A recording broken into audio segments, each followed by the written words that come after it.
www.igno.ac.in. You can see the 200 page of the common prospectus. Wherein ಅದರಲ್ಲಿ mention ಮಾಡಿರ್ತಾರೆ IGNOU programs offered by IGNOU is on par equivalent with other degree universities ಅಂತ letter or equivalency or recognition already there on the website ಅಲ್ಲಿ ನಮ್ದಿದೆ. ಆಮೇಲೆ ಇದರಲ್ಲಿ ಏನು advantage, ಈಗ open university online education ಸುಮಾರು ಕಡೆ ಇದ್ದಾರೆ, ಎಲ್ಲ ಮಾಡ್ತಾ ಇದ್ದಾರೆ, ಪ್ರೈವೇಟು ಮಾಡ್ತಾ ಇದ್ದಾರೆ, ಸ್ಟೇಟ್ ಓಪನ್ ಯೂನಿವರ್ಸಿಟಿ ಇದೆ. ಈಗ ನಾವು ಕರ್ನಾಟಕ ತೊಗೊಂಡ್ರೆ ಸ್ಟೇಟ್ ಓಪನ್ ಯೂನಿವರ್ಸಿಟಿ ಇದ್ದಾವೆ, ಬೇರೆ ಬೇರೆ ಸ್ಟೇಟಲ್ಲಿ ತೊಗೊಂಡ್ರು ಇದೆ. IGNOದಲ್ಲಿ ಏನು ಅಂದರೆ ಇದು ಕೇಂದ್ರೀಯ ವಿಶ್ವವಿದ್ಯಾಲಯ ಆಗಿರೋದ್ರಿಂದ ಅದರ ಸಿಲೆಬಸ್ ಬಂದು ತುಂಬ ಚೆನ್ನಾಗಿದೆ. ಈವನ್ ನೀವು ಕೂಡ ಈ ನಮ್ಮ ಸಿಲೆಬಸ್ ಓಪನ್ ರಿಸೋರ್ಸ್ ನೀವು ಹೇಳಿಲ್ಲ www.igno.ac.in ಬರೆದು ನೀವು ಸ್ಟಡಿ ಮೆಟೀರಿಯಲ್ ಹೋದರೆ ಒಂದು ಸಬ್ಜೆಕ್ಟ್ ಜರ್ನಲಿಸಮ್ ಇರಲಿ, ಪೊಲಿಟಿಕಲ್ ಸೈನ್ಸ್ ಇರಲಿ, ಜಸ್ಟ್ ಪೊಲಿಟಿಕಲ್ ಸೈನ್ಸ್ ಅಂತ ಹೊಡೆದು ಒಂದು ಕೋರ್ಸ್ ಕೊಟ್ಟಾಗ the subject it be open, you can see the syllabus how deep it. ಈಗ ಅದನ್ನು ನಾವು ಏನಂತ ಕರಿತೀವಿ, ಓಪನ್ ಆ್ಯಂಡ್ ಡಿಸ್ಟೆನ್ಸ್ ಲರ್ನಿಂಗ್ ಅಂತ ಕರಿತೀವಿ. ನಾವು ಯಾವ ಥರ ಡೆಲಿವರಿ ಕೊಡ್ತೀವಿ ಅಂದರೆ ಪ್ರೋಗ್ರಾಮು, ಈಗ ಅಡ್ಮಿಷನ್ ಆದಮೇಲೆ ಸ್ಟೂಡೆಂಟ್ ಅಡ್ಮಿಷನ್ ಆದಮೇಲೆ ಎಲ್ಲ ಡಿಜಿಟಲೈಸ್ ಮಾಡಿಬಿಟ್ಟಿದ್ವಿ. They can put the application online. ಆಮೇಲೆ ಅಪ್ಲಿಕೇಶನ್ ಆನ್ಲೈನ್ ಹಾಕಿದ್ರೆ ನಾವು ವೆರಿಫೈ ಮಾಡ್ತೀವಿ, ವೆರಿಫೈ ಆದಮೇಲೆ ಏನು ಮಾಡ್ತೀವಿ, ಸ್ಕ್ರೂಟಿನಿ ಮಾಡಿ ಅಪ್ರೂವ್ ಕೊಡ್ತೀವಿ.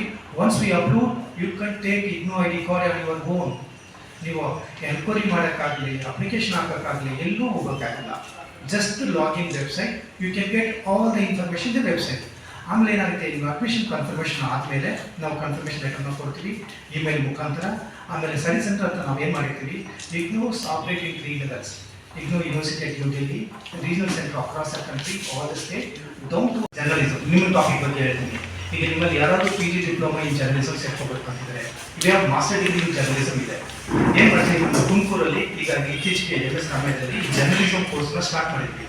Suppose if you are degree holder, having a degree, if you want to do a journalism course in IGNOU, we have 1 year course in PG diploma in journalism. We have master degree in journalism. Media ಬಗ್ಗೆನೂ ನಮಗೆ ಒಂದು course ಇದೆ. Because ಎಷ್ಟೋ ನಮಗೆ knowledge ಇದ್ರೂ ಕೂಡ, content ಕೂಡ, finally what we require the certification is required. That certification come from recognise university, that is more value and important. ಆ ಕೆಲಸನ IGNOU ಮಾಡ್ತಾ ಇದೆ. ಆ್ಯಂಡ್ ಮಕ್ಕಳಿಗೆ ಸೀಟ್ ಸಿಗಲ್ಲ, ಅವರು ಆರ್ಟ್ಸ್ ತಗೋಬೇಕು. ಎಷ್ಟೋ ಸ್ಟೂಡೆಂಟ್ BSc ಸೇರ್ಸಕ್ಕೆ ಹೋಗಿ ಇಲ್ಲ ಫುಲ್ ಆಗಿದೆ, ಬೇಕಾದ್ರೆ ನೀವು ಕಾಮರ್ಸ್ ತಗೊಳ್ಳಿ ಅಂತ. ಬೇಕಾದ್ರೆ limitation, what is the limitation? ಈಗ ನಾನು ಒಂದು ಕಾಲೇಜ್ ನಡೆಸ್ತಾ ಇದ್ದೀನಿ, 100 ಸೀಟು BScಗೆ ಇಟ್ಟಿದ್ದೀನಿ, ಕೆಮಿಸ್ಟ್ರಿ, ಬಯಾಲಜಿ, ಬಾಡಿ ಇಟ್ಟಿರ್ತೀನಿ. 100 ಕೆಪಾಸಿಟಿ ತಗೋಬೇಕು. ನನಗೆ 500 ಜನ ಬರ್ತಾರೆ BScಗೆ. 500 ಜನ ನನಗೆ ಪಾಠ ಮಾಡೋಕ್ಕೆ ವ್ಯವಸ್ಥೆ ಇಲ್ಲ.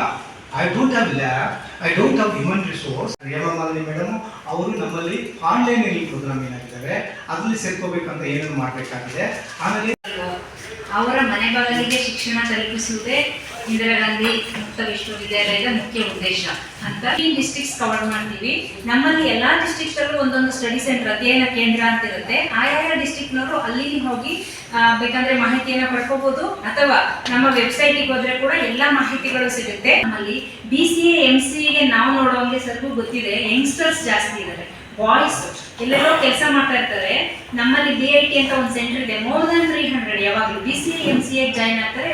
ಆಫ್ಲೈನ್ ಅಲ್ಲಿ ಹೋಗ್ಲೇಬೇಕು, ಯಾವ್ದಾದ್ರು ಎಕ್ಸಾಮ್ ಸೆಂಟ್ರಿಗೆ ಹೋಗಿ ಕಂಪ್ಯೂಟರ್ ಬೇಸ್ಡ್ ಎಕ್ಸಾಮ್ ಬರೀಬಹುದು, ಅಥವಾ ನೀವು ಪೇಪರ್ ಪೆನ್ಸಿಲ್ ಬರೀತೀವಿ ಅಂದ್ರೂ ಅಲೋ ಇದೆ ಆನ್ಲೈನ್ ಮೋಡ್ಗೆ. ಸೊ ನಮಗೆ 2 ಮೋಡ್ಸ್ ಅಲ್ಲಿ ಆಫರ್ ಮಾಡ್ತೀವಿ ನಾವು ಎಲ್ಲ programmes, certificate, PG diploma, diplomas, degree, and one is online. Same way, examinations also is conducted in the OL mode, but they have to come in person to the particular center and they have to write the examinations.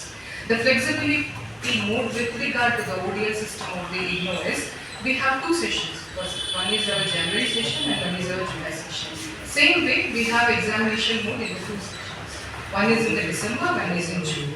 Okay, so in Bangalore admission ತಗೊಂಡಿದ್ರೇನು, suppose you are shifting from this state to some other state or some other city, you can write examinations in any part of the country. Okay, whether you are from north or south, east. Administrators ನಾವು monitor ಮಾಡ್ತಾ ಇರ್ತೀವಿ. Study centres ಹೋಗಿ ನಾವು visit ಮಾಡ್ತೀವಿ. Saturday Sundays ಮಾತ್ರ practical ಅಲ್ಲಿ